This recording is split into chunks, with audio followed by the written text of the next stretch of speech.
All right, everybody. Hope you're doing well this evening. Welcome to Dudes Talking, the Antidote with Jeremy Rothe-Kushel. Jeremy, are you here, brother?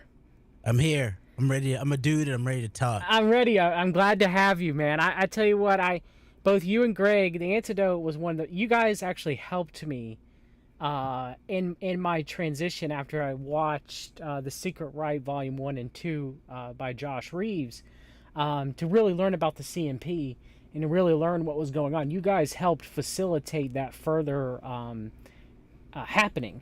And I definitely want to thank you for that, Jeremy. I love the perspective that you bring to the Antidote. Billy Ray Valentine, shout out to Billy, always says you have the NPR voice of the Antidote. Yes, there we go. Right. And I also appreciate your activism too as well, Jeremy, and you trying to stand for what's right, and very few of us actually get out there and try to interview our Congress people and try to hold them accountable. You asking questions about Israel's involvement in big tech, and very uncomfortable questions that a lot of politicians don't want to hear. Didn't you one time, and I may be mistaken, did you ask Jack Posobiec questions, or was that someone else?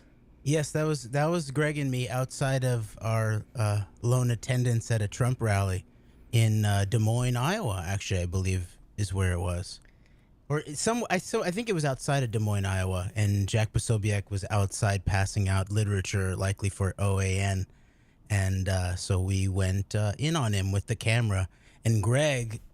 Of course, Greg, with the iron lock mind, remembered how important it was to bring up, oh yeah, how are you going to have Trump arrest all the Epstein network when the Epstein lawyers are working for him? And at that point, it was the run up to the impeachment, right? So Alan Dershowitz is front and center. So there was all of that, and that led ultimately to sparking my idea of trying to start a 3-word neurolinguistic programming adjacent chant inside the rally of more Epstein lawyers, more Epstein. But we could that ended up sort of getting some serious Trump guys to just stand in front of us. But yeah, that was actually this year. What a year it's been. Yeah.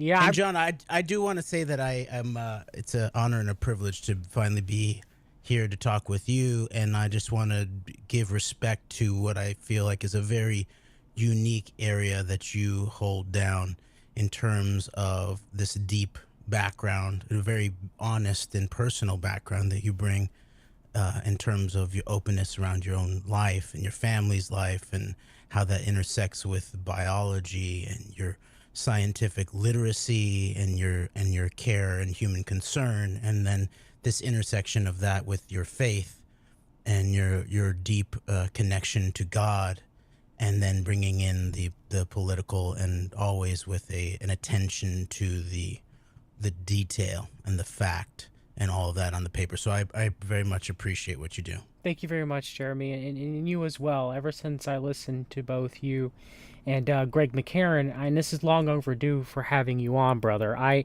knew that you guys understood the deep machinations of parapolitics, and very few actually do.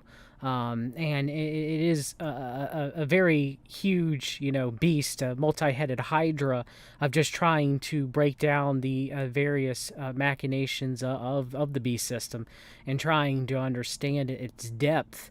And you guys have been doing. How long have y'all been doing the Antidote now? Has it been a little bit more than 2 years?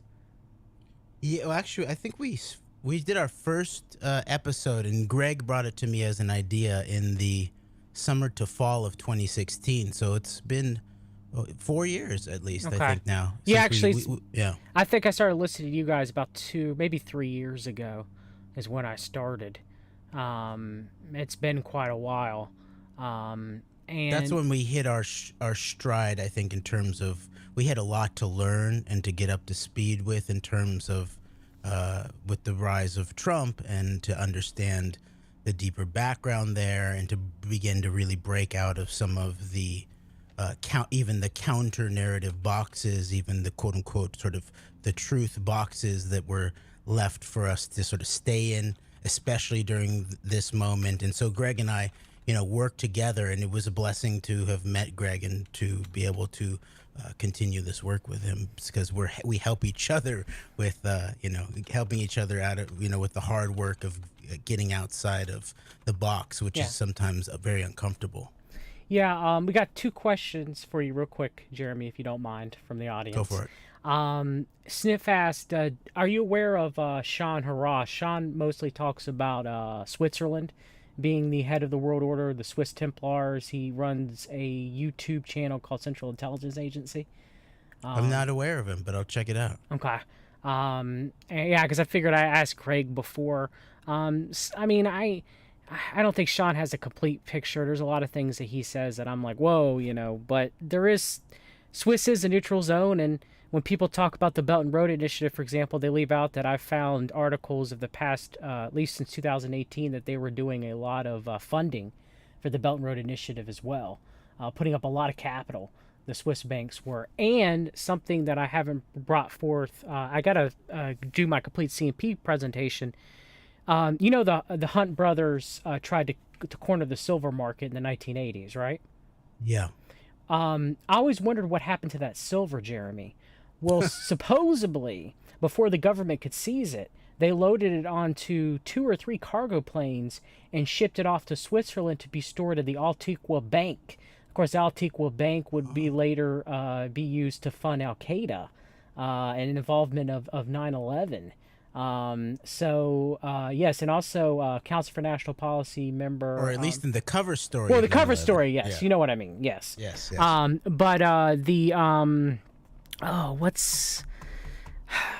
I'm trying to think of, he's a CMP member. He was a big part of Bush.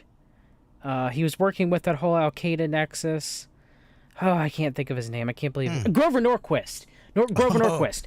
The put the government in the bath and drown it like a baby scenario. Yes, he was involved in it too. So the Council for National Policy and the Central Intelligence Agency were propping up their controlled Al Qaeda that they controlled through that money, through the Hunt money. Oh wow, that's pretty interesting, huh? Yeah. So the Hunt brothers silver that was shipped off to Switzerland, it was in the back, was basically the base capital for the funding of the 9/11 legend. Sounds like what you're saying. Yes. Dang, dude, I didn't know that. That's very interesting too, in terms of the role of the Hunt brothers in the whole secret right complex. And they were founders of both the John Birch Society and the Council for National Policy and Capital for both. This makes me then think about how you talk about how the Project for a New American Century and thus also September 11th is basically it's deep state intersectionality between the CFR and the CMP at some level. So then Greg and I, when we've done our analyses of from 9/11 to 11/9, and we're thinking about doing one from 11/9 to 9/11, a retrospective or something like that. That the way that we broke it down was that some of these deep operations, the way to look at it is a sort of tripartite or like a troika intelligence operation, where you have the military operation, which is where you see the actual physical effects, what actually gets done, what buildings get brought down, and how. That kind of stuff. And then you have the intelligence aspect, which is what you're talking about, which is the crafting of the narrative, the crafting of the story, the made for TV version, right? And then finally you have the counterintelligence aspect, which is really the cover up, which is where you then see all of the boxes that are then set out for people to fit themselves into in order to not be able to get to the root of the actual truth about these other two sectors. And so then I wonder now, when you were talking about this, I wonder whether this intersectionality of the deep state in terms of September 11th and the CMP and CFR, whether we could even begin to identify certain aspects or certain elements or players in those networks as having different responsibilities in relationship to this tripartite structure. And I imagine it's mixed, but I'll bet that there could be some credible analysis be done about how, okay, here's the Hunt brothers sort of backing the base of the intelligence part of the 9/11 operation. Yeah, it's kind of crazy, and then you learn that there's CMPers and CFRs that are probably at the top that just go back and forth. You know, I was shocked when I was doing my research for John Kenneth Blackwell, because I was going to do a short video on him like I did with William Barr. I was going to use Jay-Z's Big Pimpin', but I can't because I actually did it. And as soon as I put it up, you can't use any of Jay-Z's music. It's automatically, you can't, it won't, copyright struck down, like to the point where it won't play. You're going up against Rockefeller. Yeah, I am. Rockefeller and Rockefeller. But anyway, I didn't know that John Kenneth Blackwell was a Council of Foreign Relations member for at least 10 years plus, Jeremy. I found the documents. I didn't know that. So I was like, whoa, yeah, because I always thought, John Kenneth Blackwell, long-term CMP member, has helped rig many elections for the Council for National Policy for Republican candidates. I was like, man, I figured he was going to be completely CMP through and through. Well, no, that's not the case. That'd be interesting to drill down on Kenneth Blackwell as a singular figure. If you think about him as CFR, as you're talking about, as CNP, and then also as JINSA, Jewish Institute of National Security America, and maybe in the mix there you actually have this three-part structure of the big wedding itself. Yeah, and also he was part of some voter integrity group that I was trying to find the name of it, but it turns to find out that it's funded mainly by Open Society Foundation. It's mainly funded by George Soros.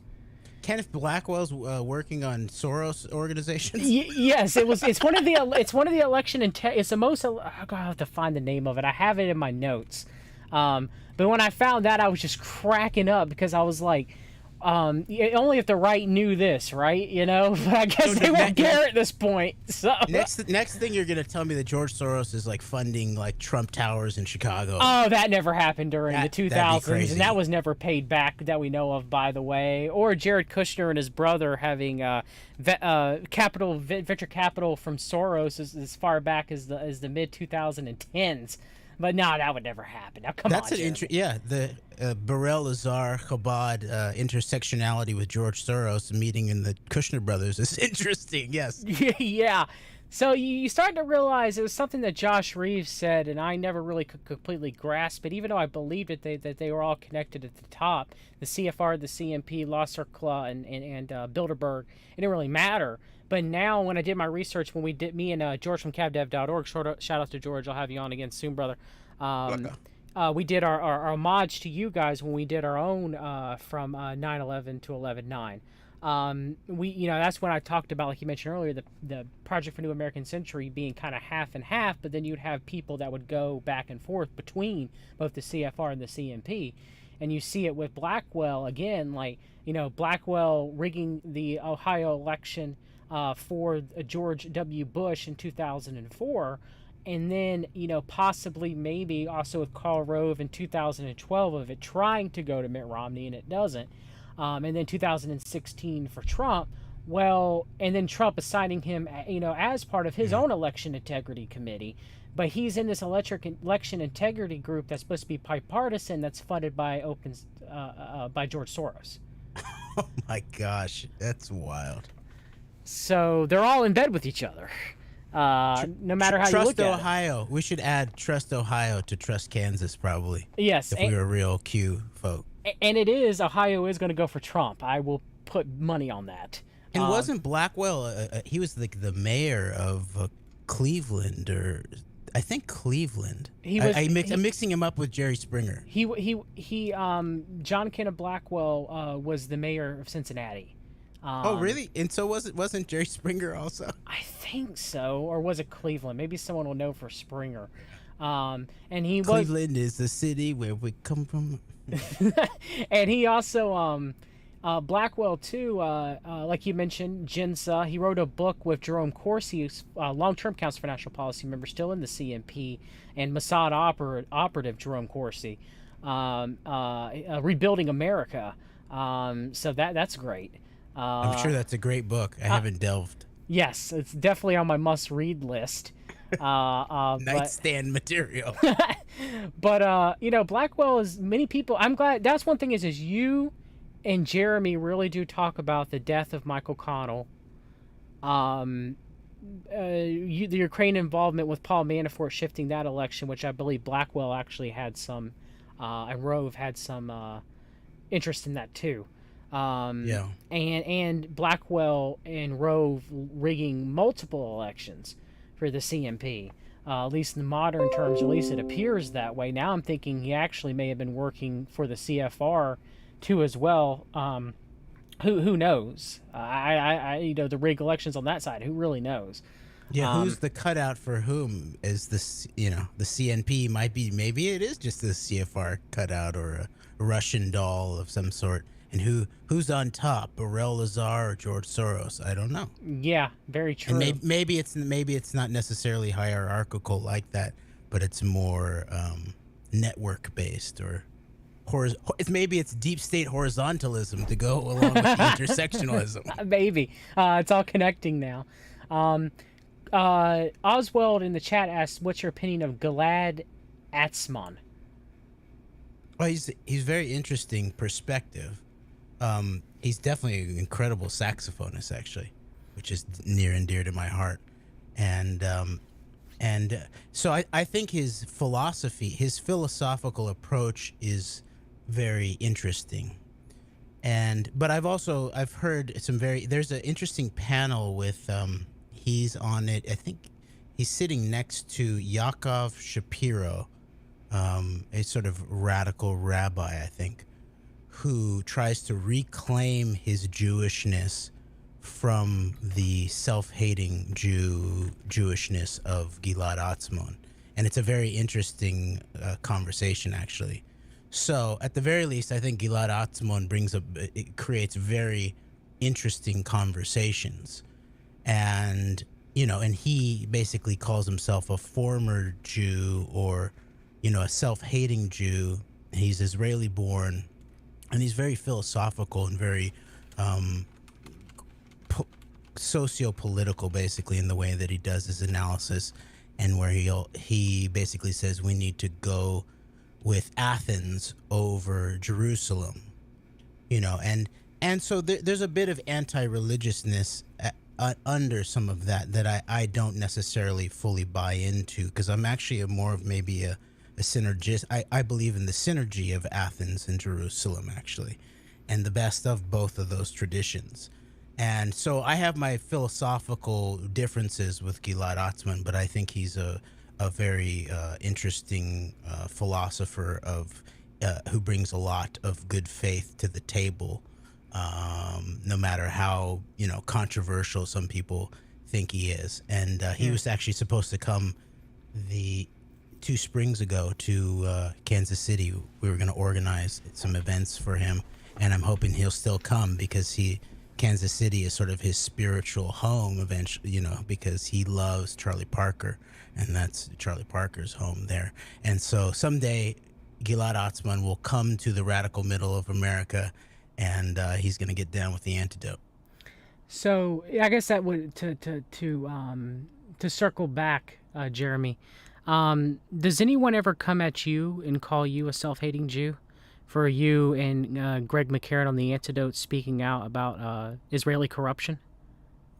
It's interesting. I don't know if I've directly heard that phrase, but the sort of the sort of the event that in some way sort of was the precedent to the Antidote of when Greg and I went to this event at the Kansas City Public Library in May of 2016, and I asked the former diplomat to Israel, Dennis Ross, member of the Israel lobby, with the receipts, Washington Institute for Near East Policy, on the panel with Patrick Clausen when he made that infamous statement, I think in 2012, something like that, about how we're in the game, people. How are we going to get, an American president to war with Iran? Maybe someday an Iranian, ship will, be in the surface, and then someday it won't come up, and he's Hmm. talking about covert operations. And so Dennis Ross was at this event called Truman in Israel in May of 2016. And I asked the first question in the Q&A and dealt with some of the background that I was aware of and that I discussed with Greg and just actually learned about in just the days prior to the event. One of which included the fact that one of these most militant and really reactionary and really flipping, actually, from quote unquote both sides of the World War II complex, where they're like both Stalinists and Yeah. then they're also appealing to Nazi Germany and trying to make a deal and all that. They sent a letter bomb to Truman in the year before. The Truman very quickly recognized Israel, brought up the King David Hotel bombing, which included the death of dozens of people, including Jews, bombed by fellow Jews in service of the Zionist project, and then finally referencing Zionist elements involved in 9/11. Yes. And very quickly thereafter got grabbed and arrested, and the false trespassing charge that was put on me by this Fusion Center working detective in Kansas City Police Department. It was a trespassing charge, completely false, and he attached an anti-Jewish bias code, actually, Wow. to it. So to this day, I believe his supervisors told him to take it off. And this is all in in depositions, sworn testimony, and documents, that they told him to take it off because the allegations against me did not fit anything about anti-Jewishness. And in fact, in his own testimony under oath, he admitted that he didn't actually believe that I, as a self-recognized, openly described in the moment, actually at the library, Jewish American, was actually anti-Jewish, but he believed that in his mind, I was anti-Jewish government or anti-Jewish state or anti-Israel. And so then he falsely or wrongfully applied the anti-Jewish bias code to my arrest record that his supervisors believe is still attached to me and probably, shared in law enforcement databases to this day. So that's sort Wow. of, I have been tagged by an element of, went to Israel, funded by the local Jewish Federation with a top executive of the Department of Homeland Security, as anti-Jewish. So that is maybe the phrase that I think that I've been accused of. And I have also described myself as a Jewish American patriot of conscience.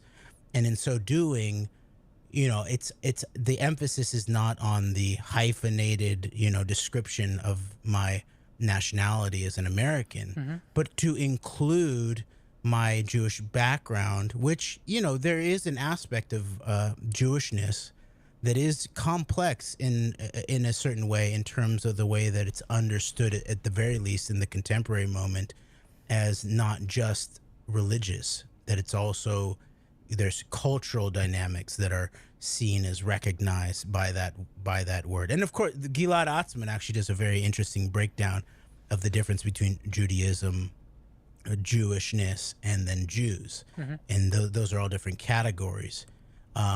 So I'm accused by an element of the state of being anti-Jewish because of my core political perspective as a Jewish American patriot of conscience. So I guess that and there have been other allegations, such as that's usually by sort of strong Jewish Zionist elements against me, about how, like, for example, when a story went out to elements of like the Israeli press and the Jewish press more globally about the arrest, and the headline was "Jewish man arrested for criticizing Israel" or something like that. It was that sort of plain.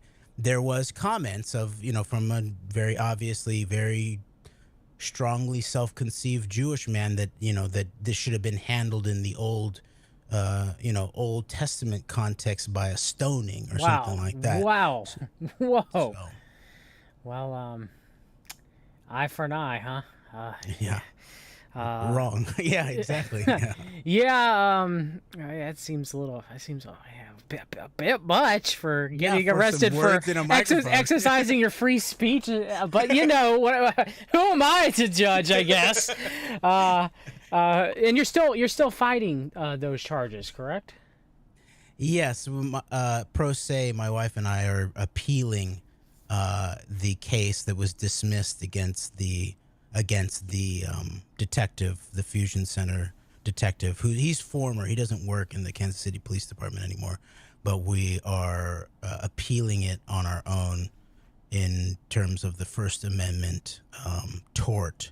And I've learned a lot, and I've struggled a lot with the dynamics of our Constitution, the Bill of Rights, the legal system, the myth of the good lawyer, and how it might be related to the question of police reform and the good police officer. So it's been very, very interesting. It's been a deep struggle, but it's a lot of learning has come from it. I hope something ultimately does come from it, Jeremy, and you are vindicated.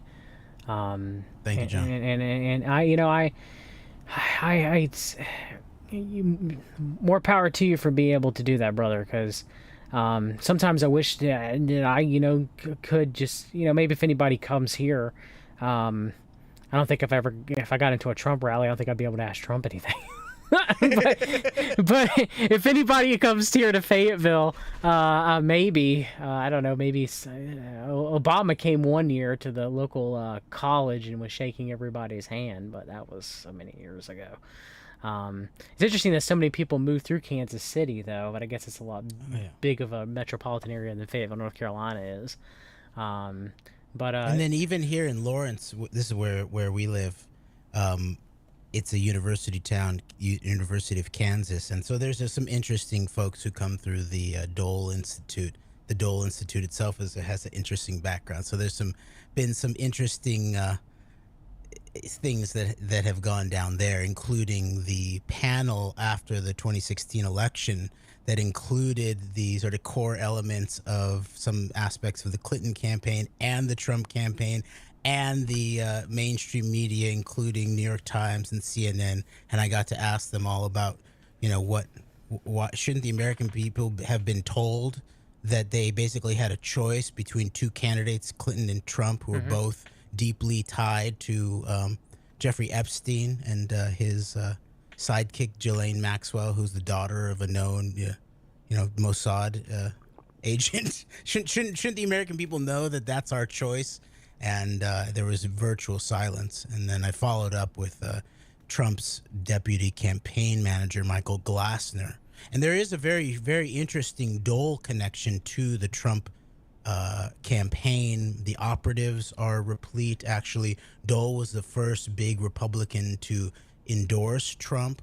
Yeah, and a I lot remember of the that. people who worked with Dole, actually, including Glassner, who was Dole's body man actually for a while, were deeply involved in the Trump campaign. And Glassner is very, very deep operative too, because he was in the mix of the 9/11 real estate aspect geographically in terms of Manhattan, and working for Louis Eisenberg at the I believe as well. Eisenberg was at the Port Authority.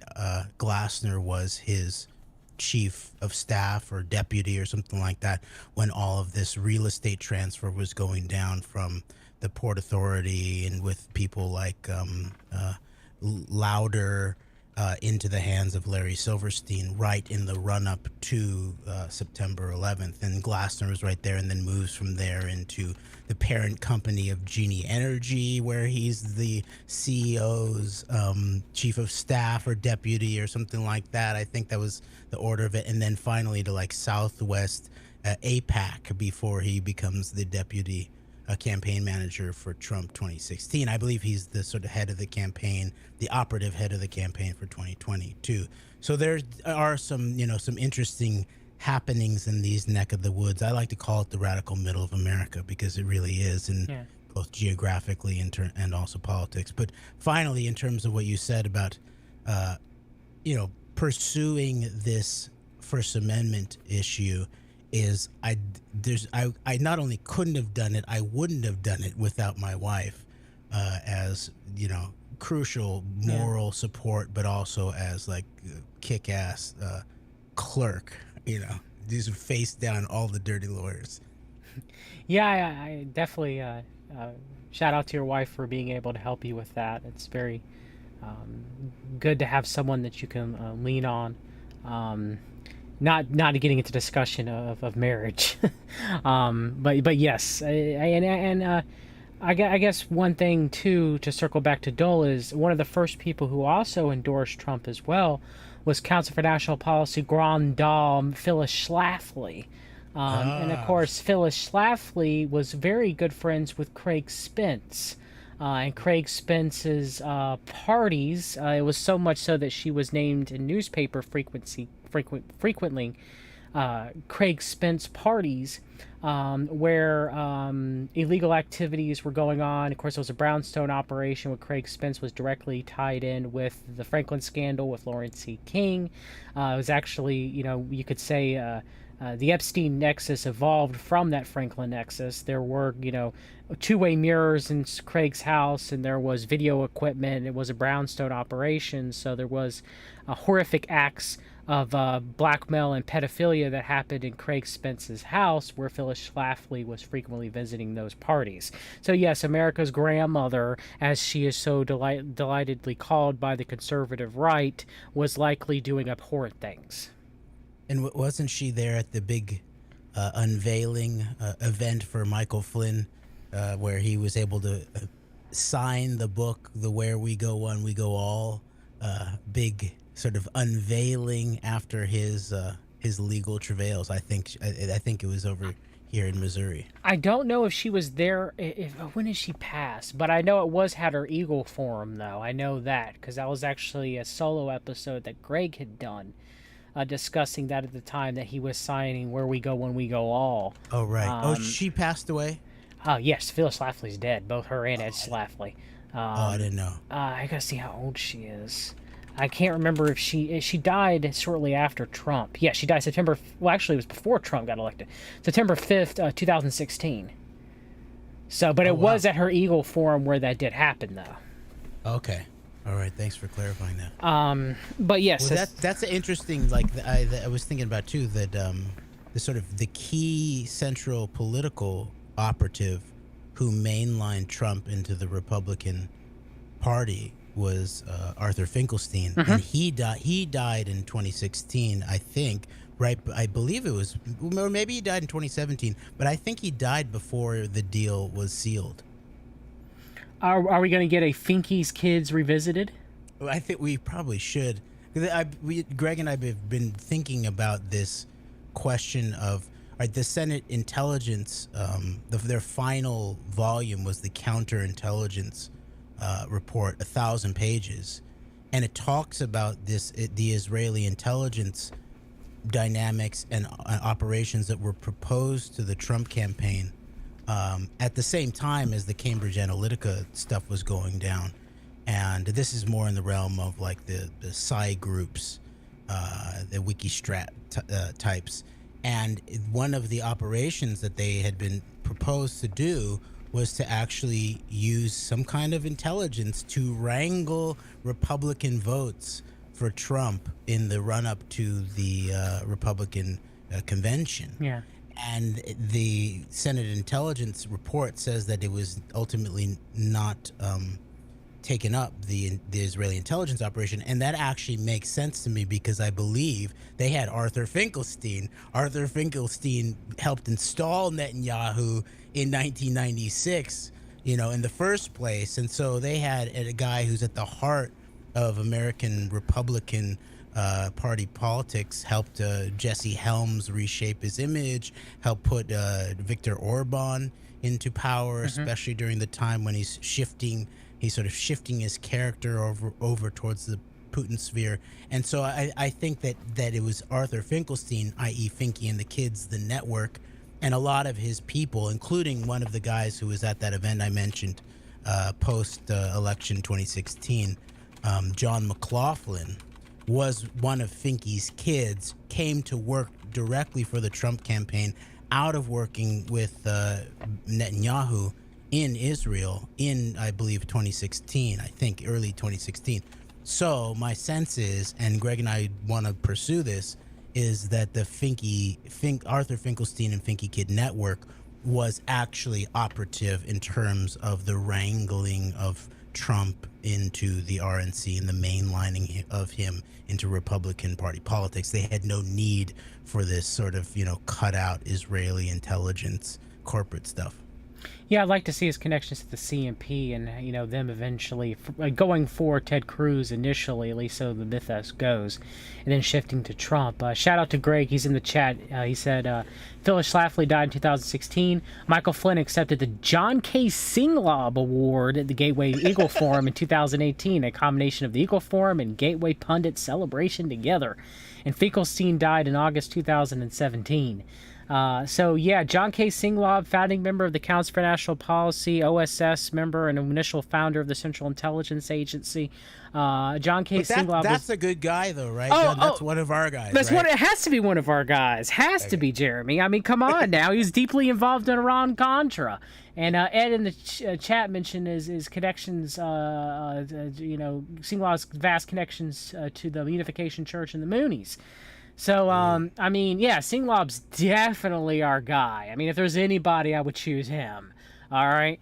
Edge of Wonder. It just takes me to Edge of Wonder. Now you're gonna start with. Sorry. Did you see one of the last stream I did with Lee? Shout out to Lee. No, not yet. We at the very end I showed that good Paul Vallely, the author of co-author of Psyop to Mind War from Colonel Michael Aquino, our guy, and I'm being very This is surely one of our guys. Joking about this, the Satanist Michael Aquino. And pedophile among other things. He and a late to the scene 9/11 truther apparently. Really? Yes, he's made statements about it, which sort of should be deconstructed. Wow. Okay, that's news to me. Wow. Okay. Paul Vallely is a member of Turning Point USA with Charlie Kirk. And Paul Vallely recently gave credence to QAnon being real and being for us, the people. And as Greg McCarran said in the chat, these people are not good people, and they're not, Greg. Though we've done shows about how these people aren't good people. They're not our guys. They're not good people. And the chatter is that it was Vallely and that network that was actually the ones that outed Valerie Plame. Wow, really? Yes, and that, and what she was actually doing, she was doing counter-nuclear proliferation work. And people should go look up the plight of Afia Siddiqui, who I believe is in a supermax prison and was supposedly an Al-Qaeda member, a scientist, a MIT scientist, I think, MIT trained scientist who's allegedly an Al-Qaeda member. But the chatter is that she was actually, a good faith, as we might call it, member, an asset of the U.S. intelligence community under Valerie Plame. And they were actually working on things like the AQ-Con nuclear proliferation network. And, there's aspects of September 11th that Ground Zero points to the heart of nuclear proliferation and the looting of the American nuclear supplies, most obviously as a fixed point by the Israeli security state. So there is that background too, I would say, with Paul Vallely in terms of some aspect of a deep aspect of the 9/11, maybe the counterintelligence post facto operation. Yeah, Charlie Kirk's okay. So you know how, Charlie Kirk supposedly got his funding money for Turning Point USA, right? I've heard the name before. What's his name? His relationship with this 100-millionaire billionaire. Foster Freeze. Yeah, yes. All right, so I love to tell that story. So in 2012 at the Republican National Convention, Charlie Kirk was just, he was a young, teenager, and he was young. He was old. He was young 20s, early young 20s, late teens, but he was running around and he was trying to get funding for Turning Point USA, and he had been turned away by everybody, and he was just leaving the Republican National Convention in the stairwell and just happened to bump into Foster Friess, former Council for National Policy president during the 1990s, late 1990s, and a long-term member of the CNP. Just happened to run into him and gave him an elevator pitch of 5 minutes and got, tens of thousands of dollars to start Turning Point USA. Yeah, give me a fucking break. That's bullcrap. That's a great legend. Yeah. Tell me more. Tell me more. and then Foster Friess, of course, his connections to Council for National Policy member Ali Alexander, and the functions that they've had together, and of course Ali Alexander's connections to Karl Rove, but you guys can Google them yourselves because they're very special connections, allegedly very special connections to Karl Rove. And then it's just Foster Friess is someone, and I've done 2 shows on him. He's definitely really deep in this. Like, he definitely is. And Turning Point USA where's is a his mess. money come from? What's his background of his money? If I remember correctly, the background of his money mainly, I think it's investing. If I remember, he had his own investing firm, so he did it just through asset management. Sounds like a Mercer type, but just one rung down. Nah, that would never be anything like that, Jeremy. Now, come on now. But I mean, yeah, it's really interesting when you look at the links and connections, as Lee had mentioned. There are a lot of them are there. I guess one more question, Jeremy. Oswald mentioned, what's your opinion on E. Michael Jones? I mean, I think, some of his articles are interesting historically. He appears to be totally in the Russian sphere controlled box of the quote unquote alternative media, really. And the sort of if you turn the parentheses around, he'd be sort of, in that kind of box. And if there's such a thing as potentially a Catholic Zionism of some sort, maybe I actually think that's sort of the realm that he inhabits. At the same time, some of his articles are very interesting. I'd actually like to read more of his books, actually. But politically, he strikes me as reactionary at best. I'm not a fan of E. Michael Jones. I've made that known. I never have been. Not to say that he's like stupid or something. He's brilliant. I just don't. His Catholic angle's a little much for me. It's a Protestant. But Ed brought up a good point of something I was actually going to ask you today is, what about Glenn Greenwald resigning from The Intercept? I wanted, because that was breaking news. Thank you, Ed, for reminding me. I saw that earlier. I know you and Greg have a very special high opinion that Glenn Greenwald is one of our guys. So is this an October surprise? Was he really outraged because they were covering up for Biden? Let me hear your thoughts, Jeremy. It's interesting because now I feel like Greg and I haven't even mentioned Greenwald in months, if not years, actually. But yet this whole Intercept thing is a major issue in the first place with the Piero Midyar background there. Even the name of it, like, what did they do? They intercepted the Snowden documents, and then what happened to them? I think it was like last year when they said they were just putting it all to bed or something like that. And there's big questions about the nature of the Snowden operation, how it intersects with the Assange and WikiLeaks operation. So let me ask you about Snowden real quick. Now, it's my belief that Snowden really didn't whistleblow anything that we really didn't already know, and him being having asylum in Russia is very highly suspect. Where Assange, I have my questioning of Assange. He never retracted anything. Either has what's his name? Help me out, Jeremy. Project Veritas. Council for National Policy member does Project Veritas. James O'Keefe. James O'Keefe, yes, he's never had to retract anything. So look, good, even the best and I believe he's never. Although Assange has said that 9/11. Let's focus on real conspiracies, such as in our documents from the U.S. State Department. I believe that Assange has never crossed the Rio Grande in a Osama bin Laden mask. Yes, which I believe O'Keefe did. Yeah, I mean, but the thing is, with Assange is Assange did expose some things. There's some real documents to read. And as much as my opinion of Assange wafts from, he was brainwashed by the CIA through the family in Australia and has always been their guy and was a limited hangout, to maybe there was some truth in Assange. I kind of waffle back and forth, But I will say this: he's in prison. He's in prison. Edward Snowden's walking free in Russia.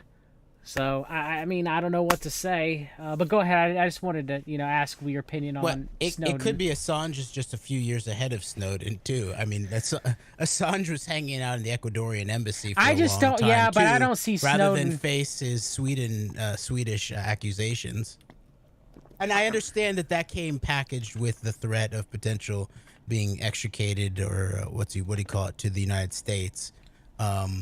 But yeah, I think there's layers to these questions. The real deep layer, I think, to the question of leakers, and this is something that I've brought up publicly, but I've also thought about a lot, is the difference between transparency and accountability. Okay.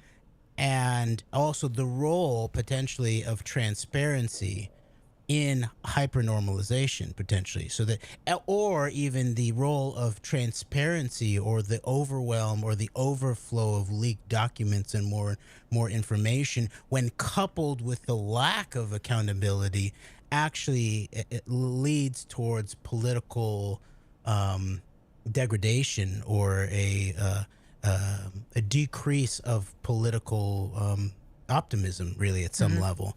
And so there's that aspect. So I think that they've been mistermed whistleblowers. They're leakers. They're definitely publishers. They're involved. Like, Snowden's not a publisher. Assange is both he sort of helps facilitate. He's a conduit for the leaking, but he's also a publisher. Snowden is a source, is a leaker, but they're not whistleblowers. A whistleblower is very specific, and if you think about what it actually means, there's two sort of frontal definitions of it. One is as a referee on in a sporting game, like a soccer game or something like that, where they directly blow the whistle and point to a specific foul, i.e. a specific broken law, if you were someone like Snowden on the inside, and you would have exposed it directly and openly about a specific broken law that you were pointing at or something like that. The other possibility is like the bobbies in the UK blowing the whistle when they see directly a crime. But both of those suggest that there's an immediate openness and a pointing to a specific crime that needs to be held accountable.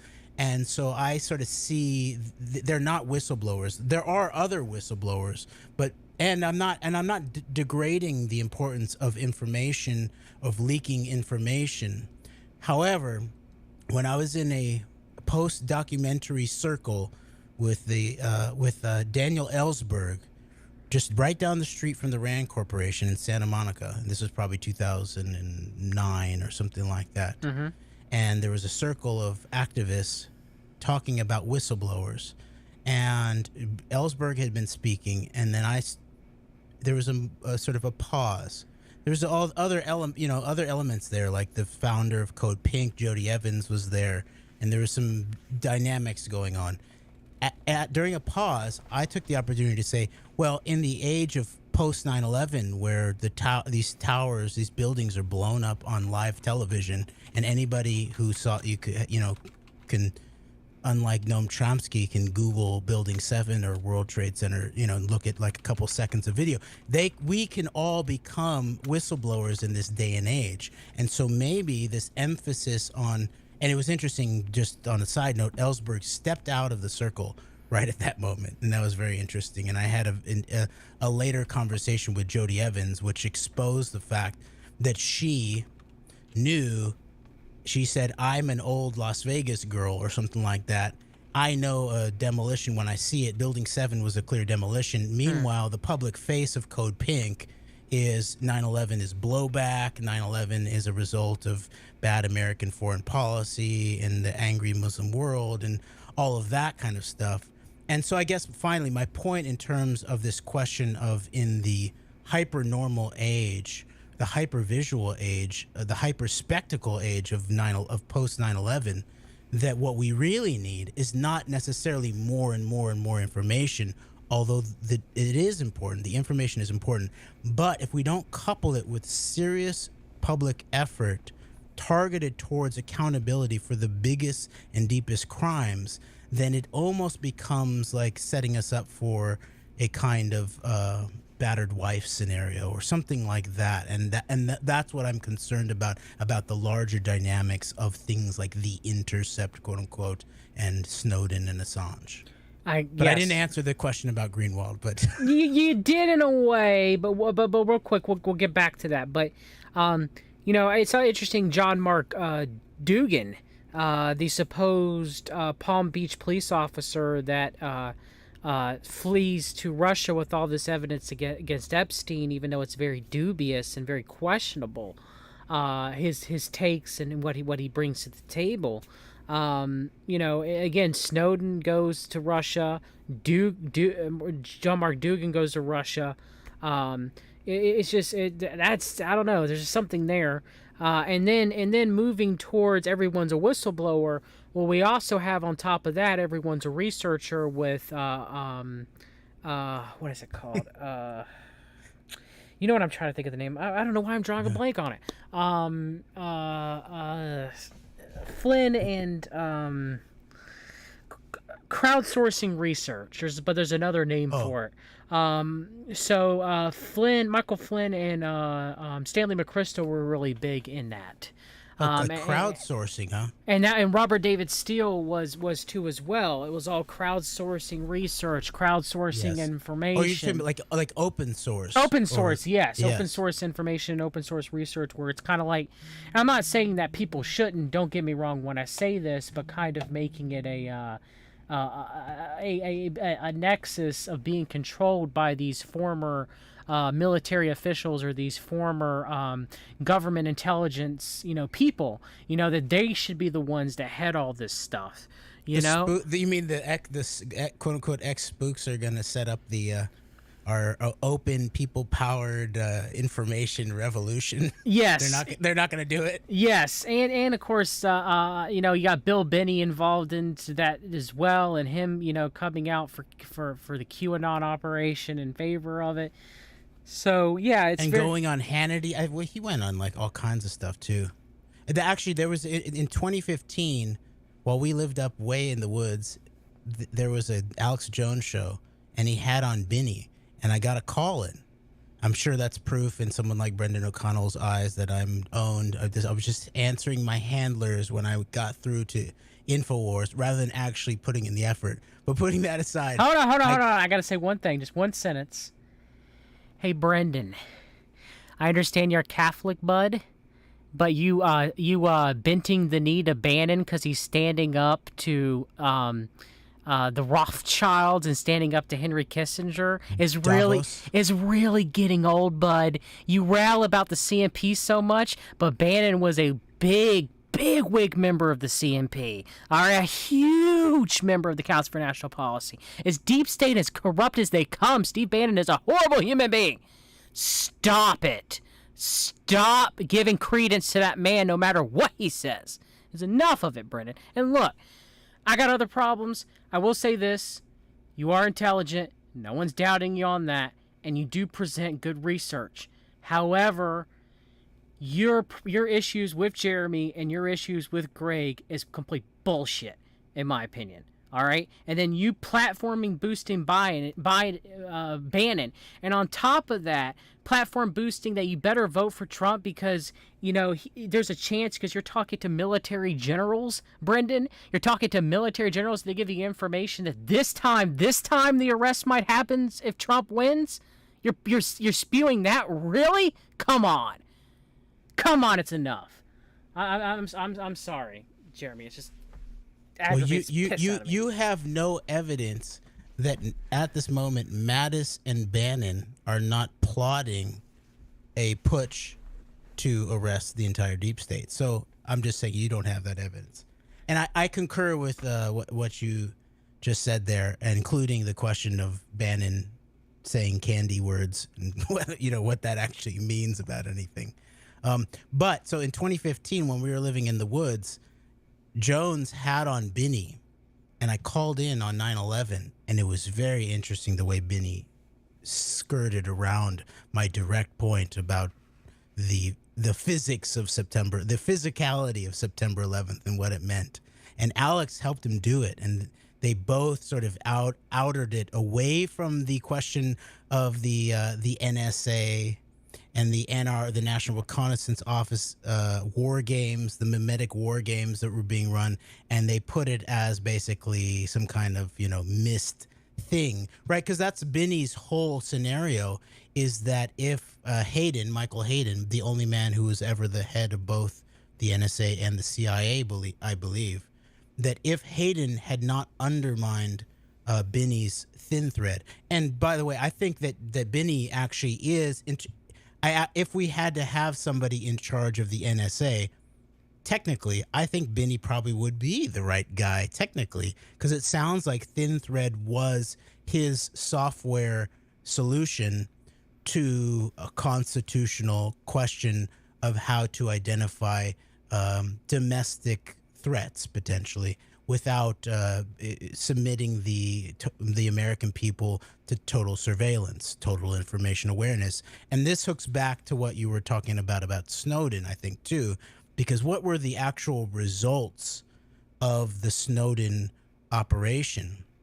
One of them is the Intercept, and Glenn Greenwald and Jeremy Scahill and Pierre Omidyar and Laura Poitras winning some kind of Oscar, I think, for her documentary and all of that. Remember, also, this entire thing, in terms of post 9/11, the surveillance state that was supposedly a response or an overblown reaction to September 11th, that the entire narrative here, in terms of the overblown surveillance state as a response to September 11th, is part of the cover-up of 9/11. It's part of the 9/11 counterintelligence operation on its face. So there's that, and so, but there's also this problem of what were the results of Snowden's revelations specifically. And it seemed to fit in perfectly with the sort of pseudo-constitutionalist, pseudo-libertarian types like Mike Lee and Rand Paul, where it's basically the problem here is that it's the government that's doing the total surveillance. So as long as we sort of cut the government out of it, at least in terms of as a cutout, we'll just put it in the corporate hands. We'll outsource, contract out the question of total surveillance. And because the government is not doing it, then it won't be a Fourth Amendment problem and we won't have to think about it anymore. And that is ultimately some of the real serious results that came out of the Snowden operation, was not any serious reform of the question of total surveillance. Yeah. Which, if the American people and the American Congress had been serious, and this includes my soon-to-be former senator here in Kansas, Pat Roberts, who is the head of the Senate Intelligence Committee, when a real whistleblower, NSA whistleblower, Russell Tice, came directly with specific documents and evidence that he had seen that suggested that Supreme Court justices and even eventual presidents, such as then Senator Obama, were under NSA surveillance for potentially reasons of blackmail. He brought that to Senate Intelligence Chair Pat Roberts, and Pat Roberts stood down the whole possibility of actual constitutionally described whistleblowing, i.e., through the people's Congress, through the Senate. And so in a certain way, and as I phrased it on C-SPAN, actually about the same time frame when we were living up in the woods, when I called into Alex Jones, called into C-SPAN, when Mike Pompeo, who was just a congressman, a sort of Monsanto defense contractor, potentially Koch-owned congressman from the Wichita area, I believe, in 2015 on C-SPAN. And I was calling into question also the ramping up at that point of the Netanyahu, Iran is months away from a nuclear weapon. This is the same time period, remember, where Netanyahu sort of storms the Congress while Obama's president and working on the Iran nuclear deal. It's fairly seditious operations that were going on in terms of the Congress. And some of the Democrats, even Obama, some of his own party, went to celebrate and clap for Netanyahu more than they even clap for Obama. But, during this period, I was calling into the question that, but then I also then said to Pompeo, referencing this decision of Senator Pat Roberts to stand down the constitutional whistleblowing, that basically Roberts made Snowden necessary.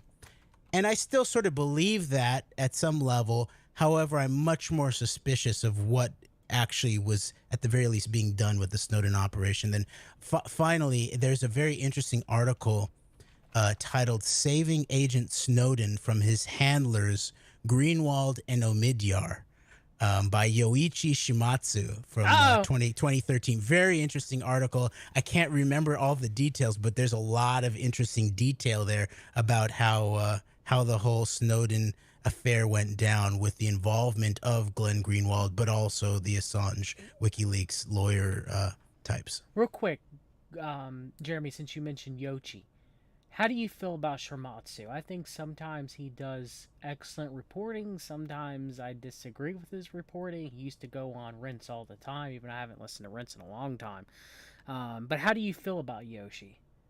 Exactly the same as you. Like I don't believe I've read a Yoichi Shimatsu article, and probably other than this, I remember looking this one up maybe earlier this year or last year. He every so often he really gets the line. He knocks it out of the park. He knocks it out of the park, and then other times you're kind of scratching your head and you're like, "Wait, what? What the heck?" Yeah. And the Rents sort of association, the Rents centrism is suspicious also. On of course.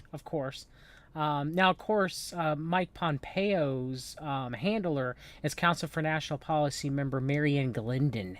It was known as his mentor, and she was former United States ambassador to the Holy See, Jeremy, under the George W. Bush administration. So you can go look that up yourselves. How do you spell that? Glendon, Glendon is her last name. Mary Ann Glendon. She was mentor to Mike Pompeo when Pompeo was at Harvard Law School. Harvard, yep. Yeah. Bioethics. Pompeo bends the knee to Marianne Glendon. So. A Berkshire Eagle reporter. That's from my stomping grounds in college. I went to Williams College, which is over there in the Berkshires. And she's worked with Pope Francis, too. Pittsfield. She's from Pittsfield. But that's interesting. I did not know there's a Massachusetts background to Trust Kansas. Who knew that until you brought that up, John? Links and connections, Lee Veltman. Links and connections, but they're definitely there. But I don't know. I mean, sometimes Glenn Greenwald does. I mean, there's some things he does okay reporting on. I can't fault him for everything he's ever done, But there are many things that he's reported where I'm raising a very strong eyebrow to the point it's about to rip out of my skull. But he has, in large part, like his leaving right now is mainly. I know it's about the his being rejected on trying to publish on the Hunter Biden laptop. But what it's really about, he's basically referencing a lot of the question of him being a Russiagate see no eviler. I mean, he has done some reporting on the CMP and that nexus, but it's like the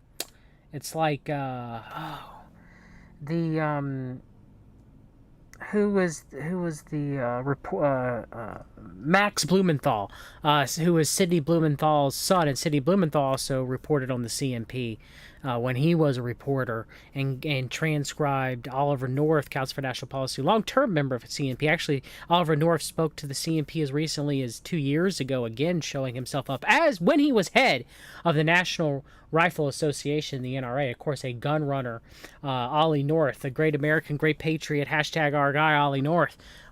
He spoke to the CMP. But yeah, And all we needed was for a great American patriot like Donald Trump to be in charge of the FEMA architecture in order for something like Garden Plot to be a positive pro-constitutional outcome in the eyes of Alex Jones.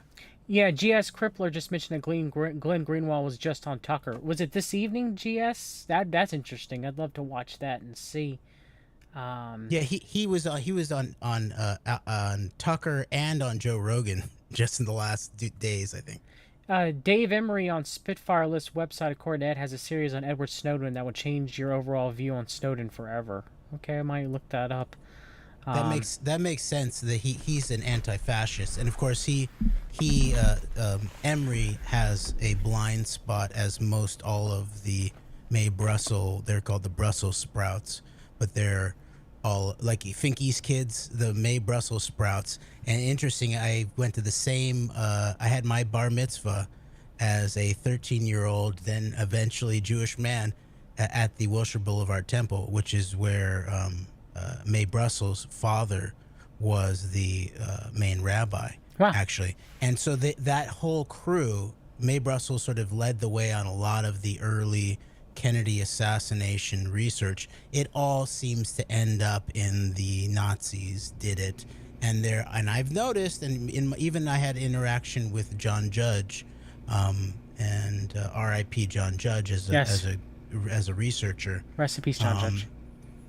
But I did have a direct interaction with him where it was very clear to me that he was avoiding the actual physical evidence of September 11th.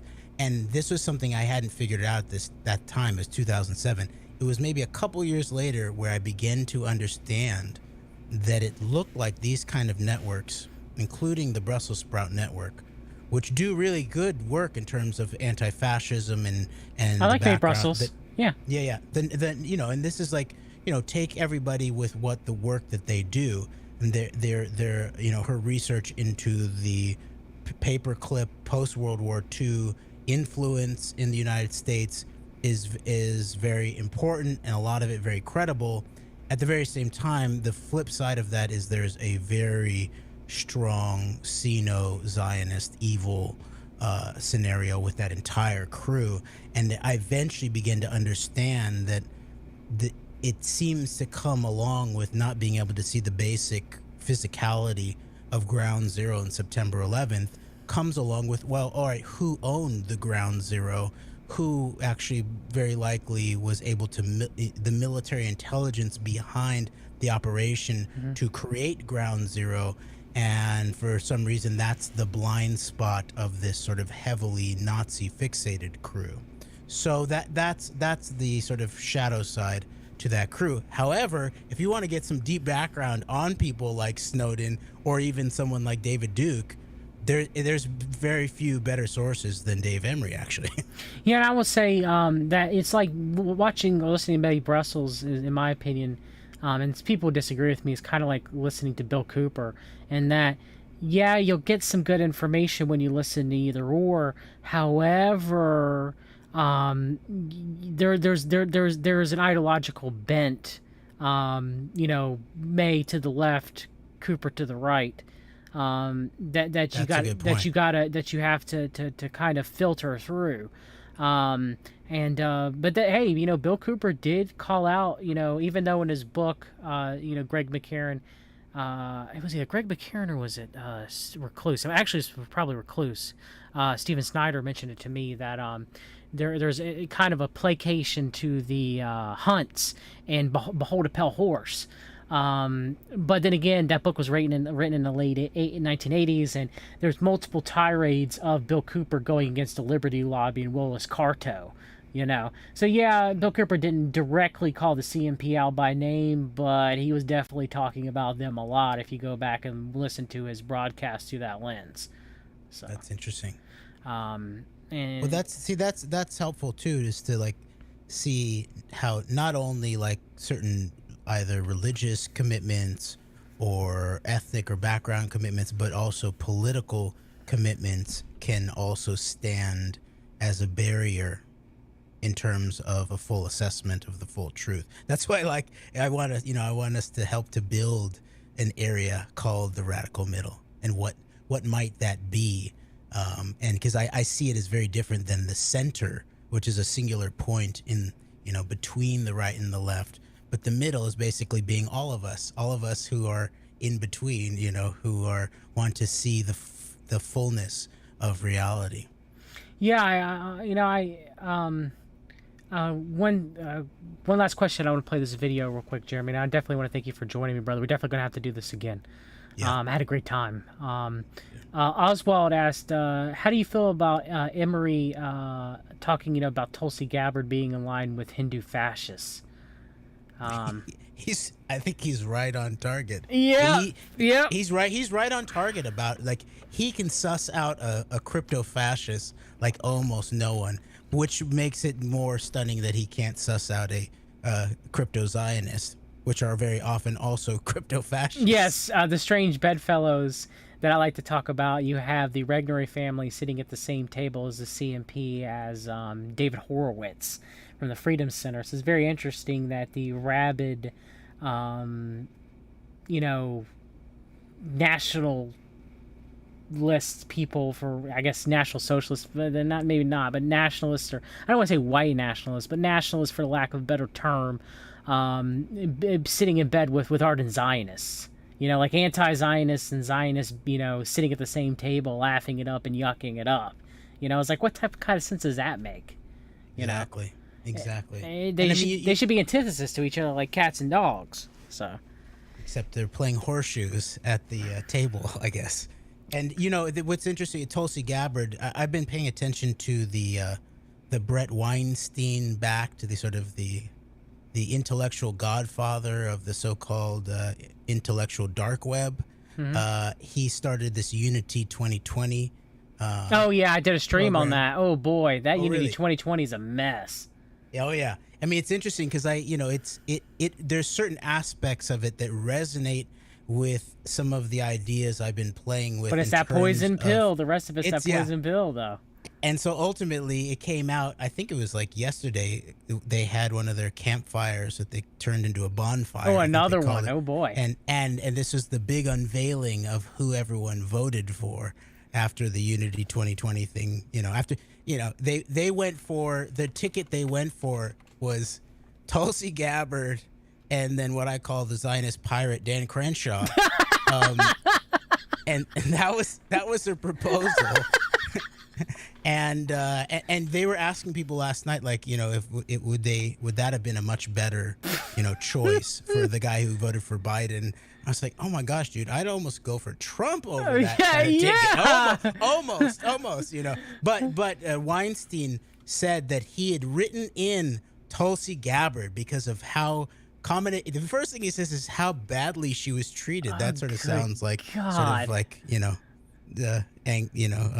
resentment politics extraordinaire from, and then also that she was the one who showed the most courage.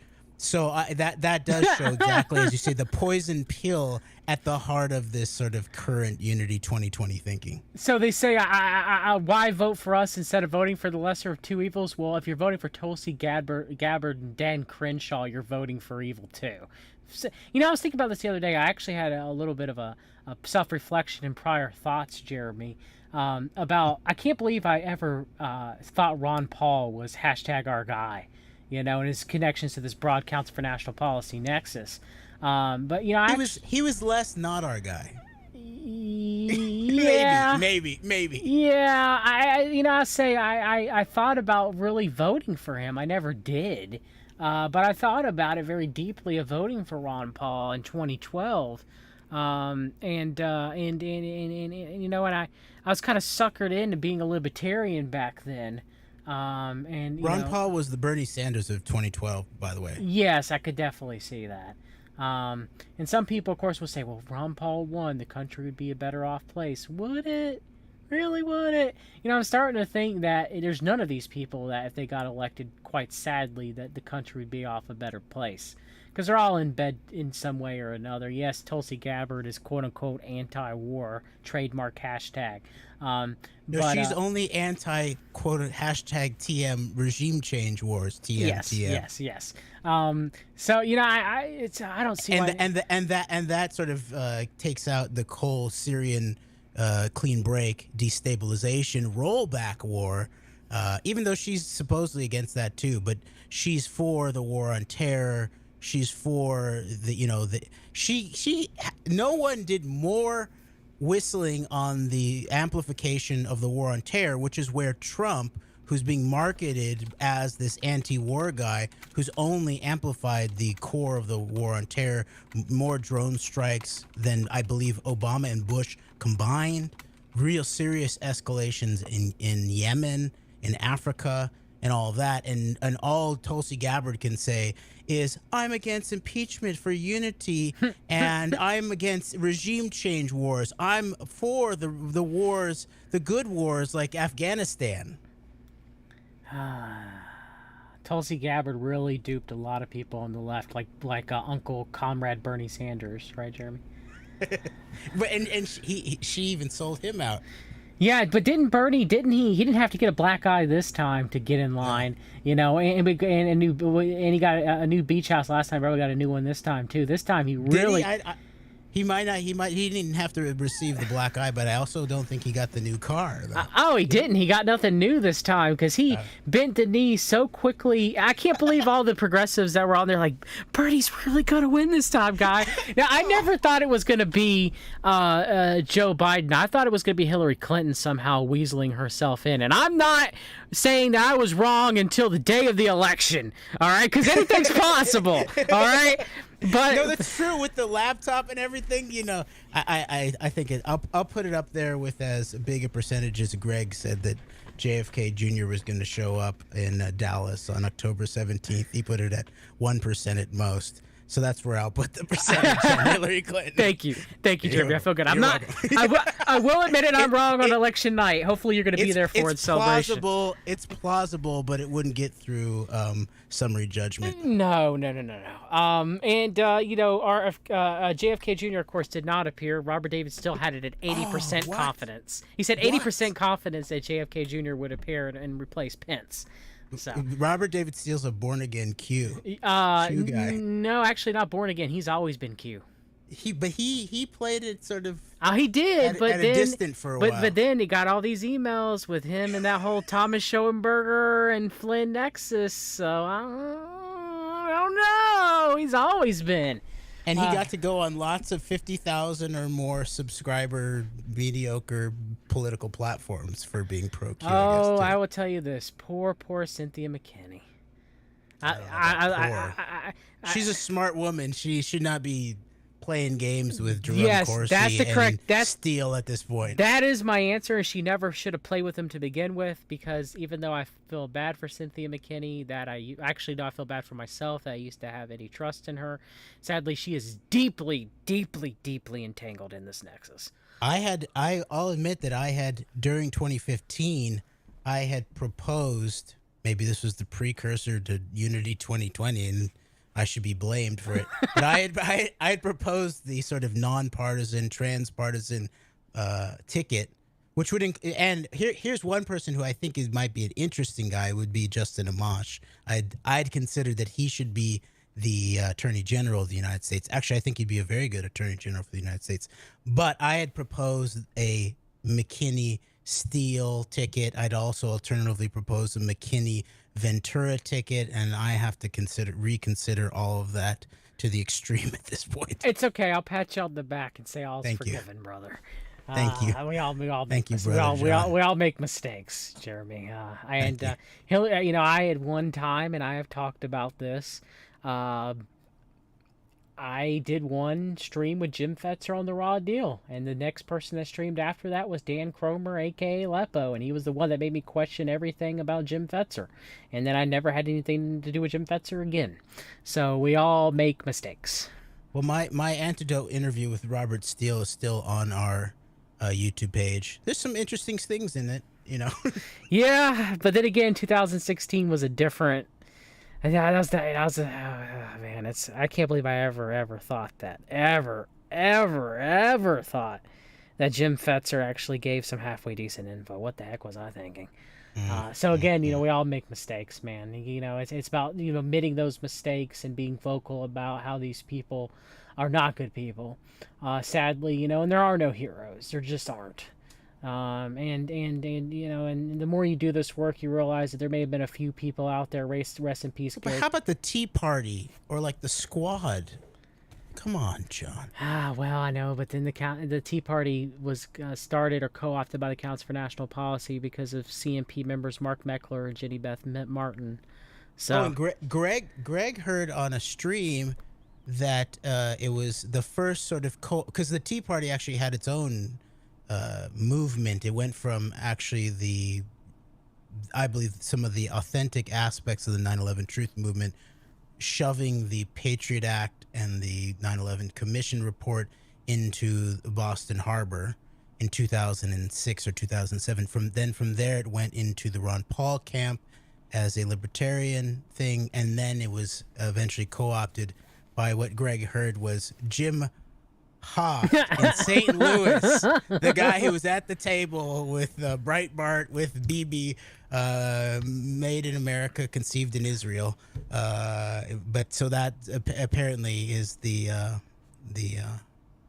gateway to the modern Tea Party was via Jim Hoff and St. Louis. Seems about right. The gateway pundit. Jim Hoff is just an outstanding, upstanding man, isn't he, Jeremy? Oh, serious researcher too. Hashtag our guy. He's read more documents than you have. He does have a thing for his age, quite younger Filipino males. That sort of sounds like the background of like things like the servers that back Q potentially, or what's the guy, the sort of hardcore anti-Jewish guy that looks like a Rothschild? I don't even know who you're talking about then. Who are you talking about?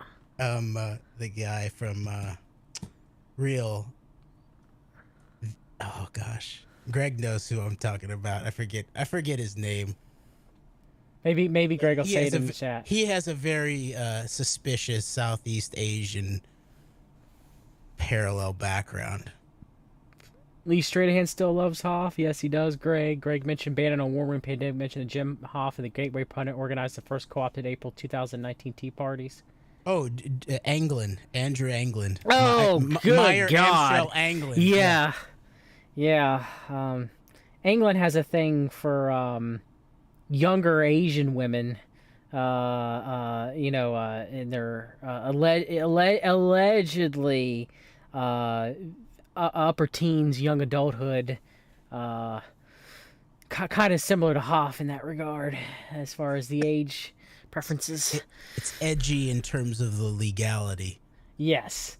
Real quick, Sniff asked Rick Wiles, "What's your opinion on good old Juku Rick Wiles?" So. He's the other side of, or maybe not even the other side. He seems to be the extension, the horseshoe with the parentheses turned in the other direction of the Pat Robertson's types, actually. And he comes directly out of those groups. And basically it was as late as 2015, 2016 that he was just shifting his anti-Semitism, the target of his anti-Semitism from the Muslims to the Jews, and they really have polluted some very serious issues over there, including Epstein, they did some very interesting work on Talpiot, some of the best work that Brendan O'Connell does. They took on some of that stuff. and did really good reporting on it. And then it's all encapsulated in this Rick Wiles really turn in the punch bowl kind of stuff in relationship to helping cover up the actual deep criminality of the Trump operation, the 11/9 operation, Yeah. by basically painting it as a based on facts that can be fact checked and are out in the open in terms of the ethno-religious background of the key Democrats, in terms of some of these key committees like a Schiff or a Nadler, right? I mean, so this is part of the actual facts here, but Wiles plays the crucial role of making it all about a Jew coup, when actually there is the flip side of that is very likely true.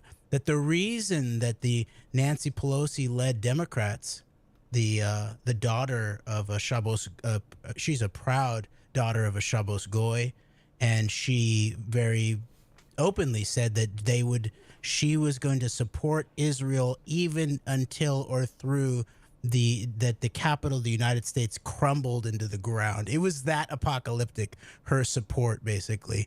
And what Rick Wiles covers up is that one of the reasons, it looks like, at least one of the operative reasons that you can actually point to as credibly explaining the leverage that, where someone like Adam Schiff, I don't believe, ever mentioned the Israeli involvement in the 11/9 operation and how deep it was in relationship to not only Russia, but a lot of these other elements involved. And so someone like Rick Wiles, who basically says it's the Jews who are against Trump because he's the sort of the white man on the white horse. Now, He's like hold on. Were there many people saying that previously beforehand and still are talking about it today? Like someone mentioned Andrew Anglin in the chat, still pro-Trump. I'm sorry, I forgot who said that. What's his name? David Duke is still pro-Trump. Yes, right. So this points to, that's actually a very interesting troika of fake ass opposition. Duke, Anglin, and Rick Wiles, I'd say, and they each play their own specific role, but also at this point in time, very sort of crude anti-Jewish, and also very crudely pro-Trump.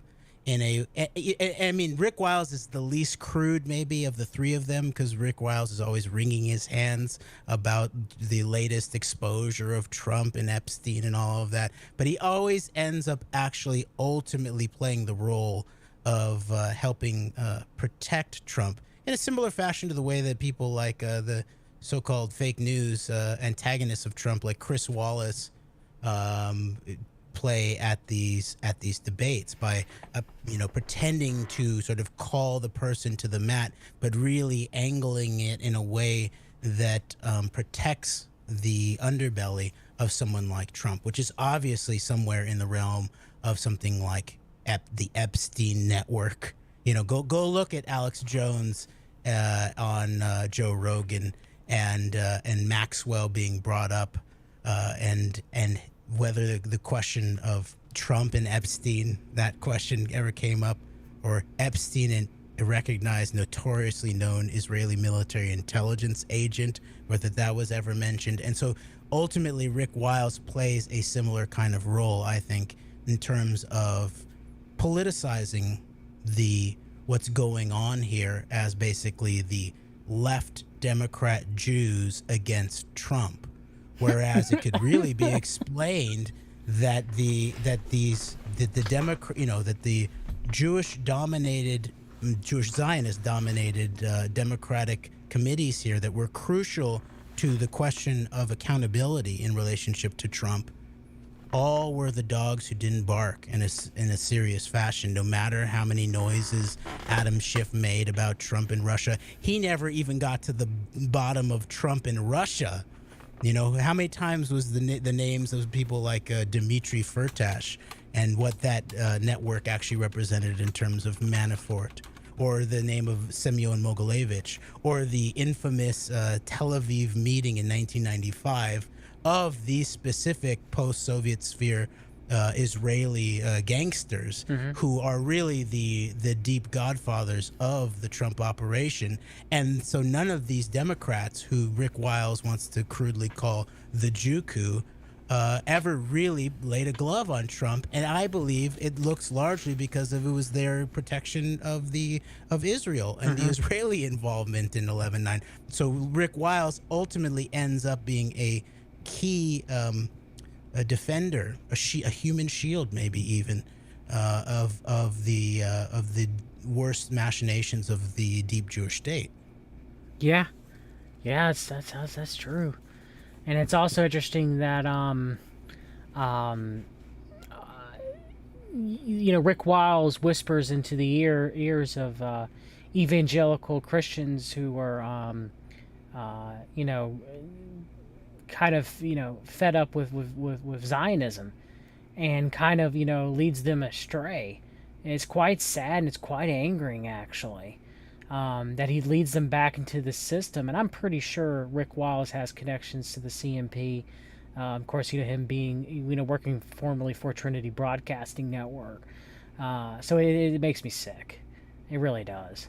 Well, So it, even when I like sense the end, let me just say it like that. Maybe that's a little new age sounding, and fair enough on the critique on that. But when I sense the energy of someone like no, it Rick wasn't. I Wiles, agree with you on that. I agree with what you're yeah, saying. I understand what you're saying.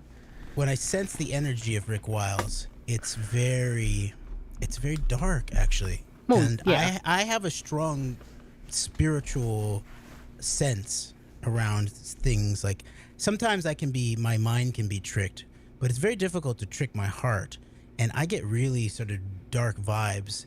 And especially what you're talking about this sort of the next layer of the deception for people, for Christians specifically, who are breaking through certain mind control aspects that are very deeply embedded in many ways. And the reactionary tone where, and I think it's fair to say that, as I said, that he basically just shifted the target of his anti-Semitism in just perfectly in time to help benefit the 11/9 operation and his support for Trump. And remember what was actually going down in 2016 with a series of apparent false flag operations that were very Islamic, Islamic extremists, as what does he call it? Muslim. What is the word? The magic word that Flynn and Trump say we have to say in order to win the magical war on terror?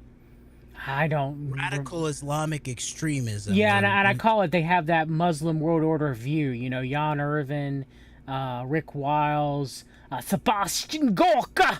So they have that Muslim world order, view almost, and it's like, yeah, okay, buds. Like, yes, the Saudi royal family's got a lot of money, but yeah, okay.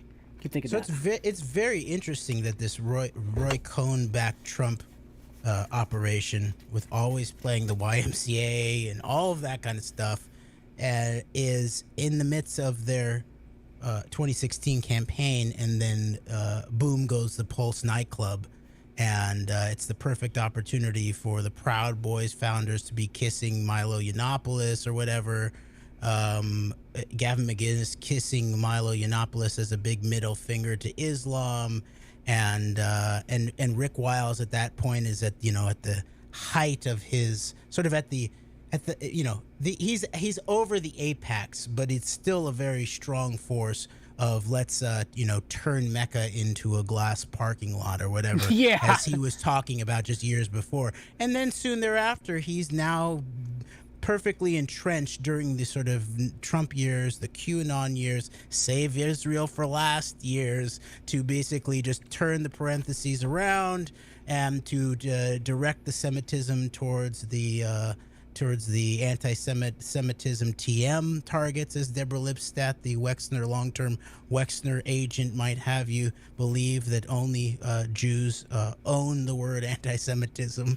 And so there's Rick Wiles to basically deploy in the terms of the Jew coup, the classic anti-Semitism, perfectly on time for the ongoing psyop of the sort of the alt-right, semi-anti-Jewish Trump base on the right to be sort of turned on by his rhetoric to continue supporting this guy who's obviously an owned asset of someone like Netanyahu.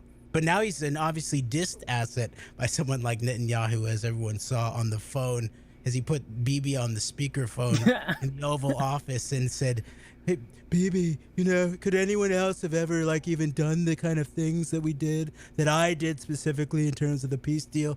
And Bibi like totally just threw him like he's like, you're my past bitch, Trump, you know. Bibi, I got the key to the White House for you, Bibi. You're gonna like it. It's huge. You know. And Bibi basically said, Mr. President will work with whoever in the United States wants to help us work for the peace. And Trump's face went from like, yes,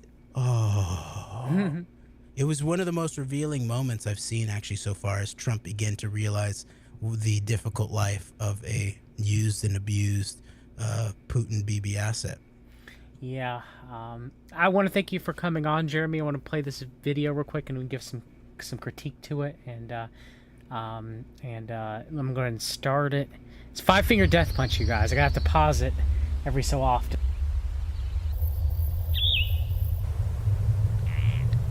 Living the dream.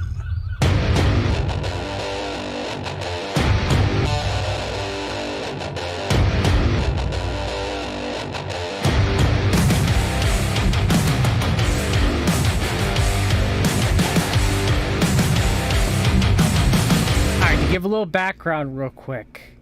I had a family member who shared this, who should not like rock music because of their age, you know, something modern, and it piqued my interest. And so my wife, she said, "You see that video?" And I was like, "No." And she was like, "Yeah, you probably should." So I sat down, I was watching it. So you notice the zombies, the COVID zombies buying the toilet paper, right? So I saw that at first, and I was like, okay, I can kind of see where this is going. Sure, you know, but I still had this pit in my stomach, just would not go away. And and the more this video goes on, the more I started to realize something was definitely wrong. What were your first thoughts, Jeremy, with the COVID zombies buying all the toilet paper? Yeah, I mean, the zombie complex has been highly weaponized, a heightened level in the last years. So I'm very suspicious of the archetype when it's deployed against the quote-unquote masses. It reminds me of all the early 9/11 truth stuff, and when people would call people sheeple and stuff like that. So I believe that it's inherently, obviously, a dehumanizing metaphor on the surface, and obviously in the midst of, you know, COVID-19, it's seen as a biological infection metaphor of some sort that has sort of spiritual and intellectual overtones. But I think it's funny though with the toilet paper. Yes. How could the most powerful country in the world not have, basic N95 mask making capacity and enough toilet paper for people to be able to stock up so they didn't have to leave the house for a while? Now, Jeremy, I do have a friend who works in logistics, and he told me that there were supposed orders of a lot of toiletries and other things being shipped down to South America to be stored in warehouses down there. When? During the whole, when the toilet paper and the paper towels all ended up disappearing and stuff like that. So artificial. Yes, artificial scarcity. For reasons of stockpiling, or just to sort of make sure that they was not available? That's what they would say as reasons, just in case we needed it, in case the whole society collapsed, but take your pick. And in case they needed to flee to Patagonia with the bushes. Take your pick. Take your pick. All right, I continue.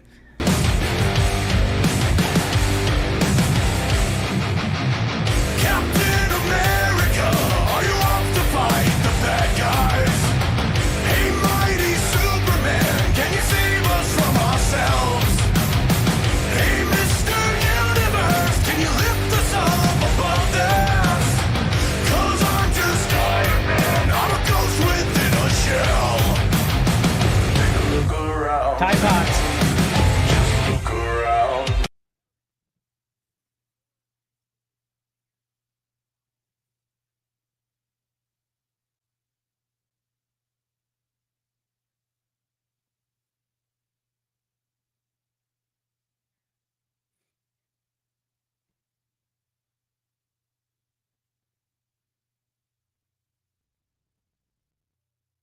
Oh yeah. Or yeah, Diane. She's a mix between Diane Feinstein, Nancy Pelosi, and what's her name, Phyllis Schlafly, actually. Yeah, so she's a mixture of all of them. So she's got the Chinese exempt. I didn't notice the Chinese versus now. Then Yeah, you see yeah, the other one. yeah. We're gonna get there. That's interesting. So she's wearing the Chinese exempt. You know, she kind of reminds me of Diana Moon Clampers, kind of a little bit from Harrison Bergeron. So we'll get to it. You know, at first when you're watching this video, because many people listening are woke to the world order, and I ain't using the term woke. Okay, I'm using it mockingly. You're kind of like, yeah, this video's on point. You know, but just hold on, we'll get there. They say the road to hell is paved with good intentions. Why did they never mention what's real and in between? It seems the path we're on was paved with blood and sorrow. No thought about tomorrow, just part of the machine. So now we have compliant, but this time we have the sorry, the Soviet hammer and sickle, and 1 star. So now they're compliant. She doesn't have to wear the mask. He has to wear the mask. Like, okay, this is getting somewhere. Thoughts, Jeremy, before we continue? So I didn't realize this till now, but this is basically just Maoist propaganda calling the Soviets their bitch in the New World Order. That is correct. That is even a further. Yes, that's a further geopolitical. We're doing geopolitical, esoteric politics here on Dudes Talking with me with Jeremy Rothe-Kushel. Esoteric geopolitics. So.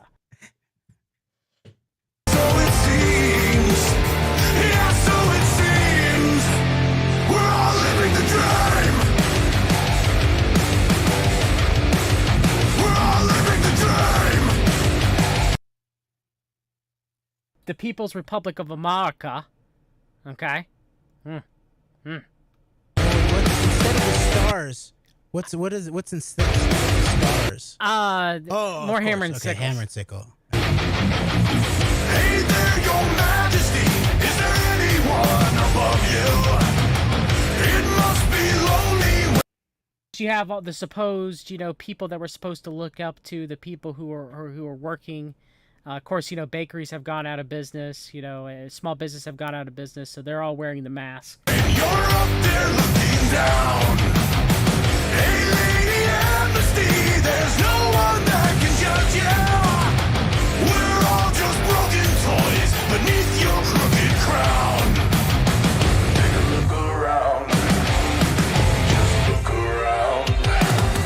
They say the road to hell is paved with good intentions. Why did they never mention There's a clown mask what's real next and to a lion mask. it seems the path we're on was paved with blood and sorrow. No thought about tomorrow. Just part of the machine, or so it seems. Yeah, so it seems. We're all living Black the dream. eyes, opposite possessed.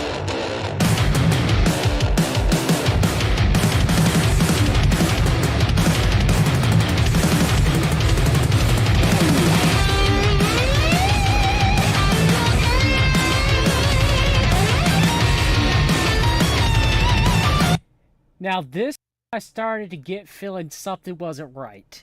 I felt kind of sick at the beginning, but I was kind of like, yeah, I could see this. Fight the power.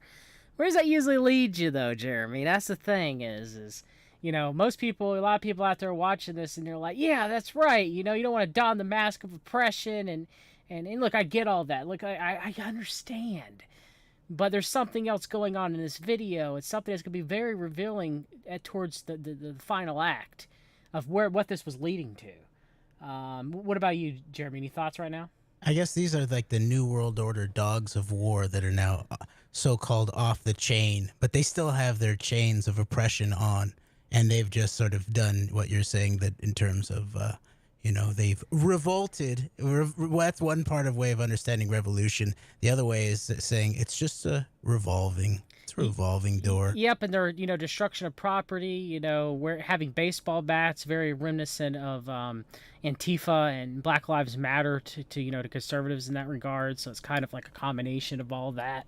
It could be Blackwater. There's a sort of Blackwater element of like Eric Prince is, gone from sort of serving the U.S. State Department to being like the master of global logistics for everyone from the CCP and the Belt Road Initiative to Russian elements in Africa to Israel to the UAE to here at home training Project Veritas to be covert information operatives in Montana. Yeah, so it's all of that. This is a esoteric geopolitics with me and Jeremy. All right, so we'll see. Whoever did this video directed it. Very interesting. I wonder who it is.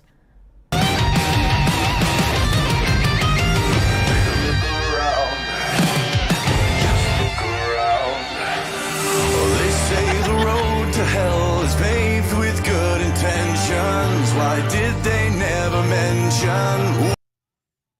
That's Jeremy. Oh, now you guys. Oh, and look, the fake news of where the fires are. That's obviously fake news. Exactly. Of course, California being on fire because of the fires that have been raging in California. Now, do you guys understand this? This was never a video of fight the power. You guys get it now? You guys get it? Fits the whole beast in the harlot narrative, the great awakening, the great unveiling. That's what this is. Now Living the dream. Exactly. The dream, now you're realizing you're part of the great awakening.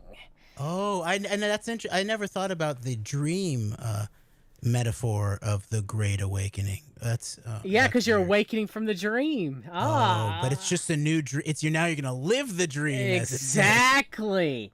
And it gets worse, you guys. It gets worse. What's real and in between? It seems a path on home, paved with blood and sorrow. No thought about tomorrow, just part of the machine. You have Captain America. They're now fighting back. Nancy Pelosi's scared. You have the military. You have the first responders. You have the cops. They're even like hardcore metal goths and like veterans are all involved. The Americans are taking it back. We're taking it back. and you're right, Lee. Something else I was going to mention. This stinks of the mighty I am and the Ballards. Patriotism and the New Age movement coming together. It's all there. It's all there. When I saw this, I stood up and said, "My God, it all fits. It all fits." I don't even know what to say. Wow.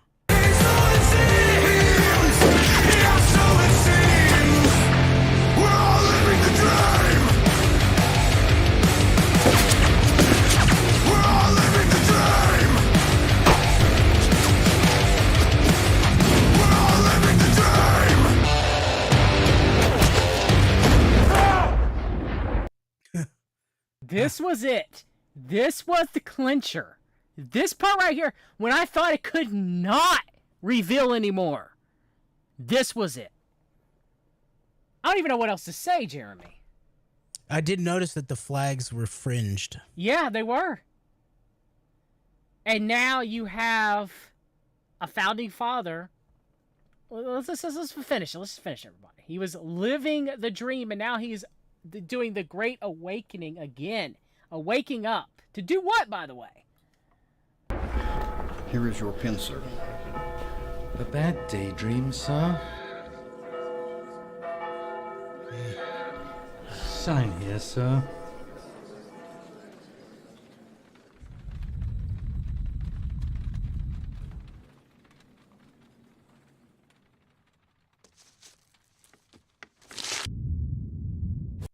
Whoa, dude. I rest my case. I rest my case. If you guys don't think that this is the end game or what it's coming to, I rest my case. I was floored. I didn't even know what to think. It's ridiculous. Thoughts, Jeremy, as we close? Anything? That's... Well, what immediately pops into my mind is something I said to you before we started is especially in the coming weeks here, I think it will be very interesting to keep our eyes on the alleged originalists and textualists, so-called, such as, why didn't the Chief Justice of the Supreme Court swear in the new justice? Instead, it was Clarence Thomas who did it.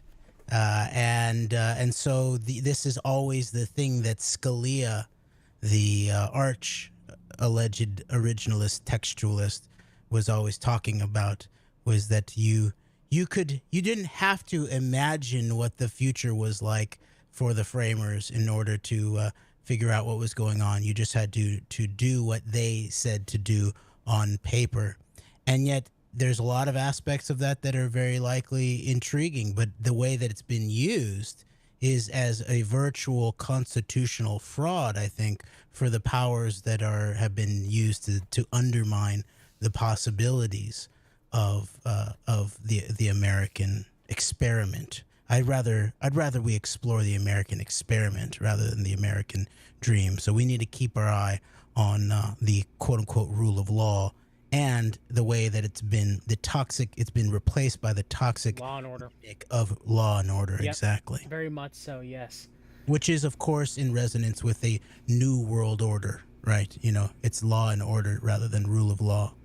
Yeah, just shine the light. Mentioned Steve Pachinik on InfoWars stated, "I'm not a fan of the Constitution." Yep. Get ready. Get ready. Con, Koch brothers, State of Action, CNP Con, and you got Constitution 2020 that George Soros was a part of. They both want to get rid of it. And look, I know the Founding Fathers had their flaws, do not get me wrong. However, it's best what we got now, you know, because if they get a hold of it, it's going to be ridiculous. So the move is to make America pre-constitutional again, or post-constitutional, or something like that. Yeah, very sad at this point. We got to keep our eye on the ball. Yeah, you're going to see more information going forward. You're going to see more signs pointing to this. My biggest concern, and one last thing I want to mention, Jeremy, is you have people like Patrick Howley on InfoWars on Alex Jones talking about secession. The Union has to stay together. We can't have secession. No matter what happens, we can't have secession. Because once you break it apart, they'll be able to control us further than they can now. We're already in bed. We already made, we're already the United States of America. It's too late. We were the first, quote-unquote, major union, the new grand experiment. It's too late to break that up.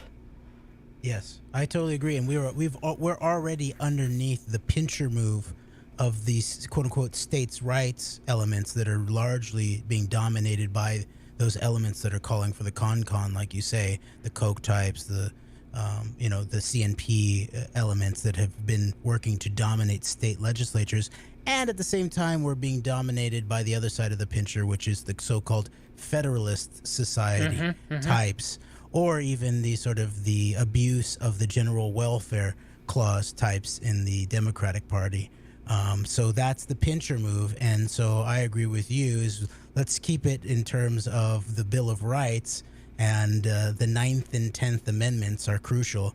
And my wife actually has a crucial breakthrough that she's continuing to explore that has to do with the hierarchy of the Bill of Rights and why they are in the order that they are. And they're precisely situated for very serious reasons that we need to grasp. And so I think this is the moment for understanding the 9th and 10th Amendment, to understand that these are the United States of America, and that means united and states together, and neither nor in terms of giving in to either one of those pinchers. Very much so, Jeremy. I couldn't have said it better myself. You want to tell everybody where they can find you real quick, even though you're very rarely ever on Twitter? I've reemerged. I'm reemerging on Twitter just in time. No. Yes, you can find me on Twitter, Jeremy WRK. It's possible I will actually be on Twitter for the next year. But check out the Antedote, our YouTube channel, and we have a Patreon page. And I have my own YouTube channel, Jeremy Rothe-Kushel. I think it's also known Axis Mundi Post, I think is maybe one way to find it too. So thank you so much, John, for having me on. Thank you, Jeremy. Hopefully we'll have you back on real soon. It actually might be as soon as Tuesday evening. Okay, sounds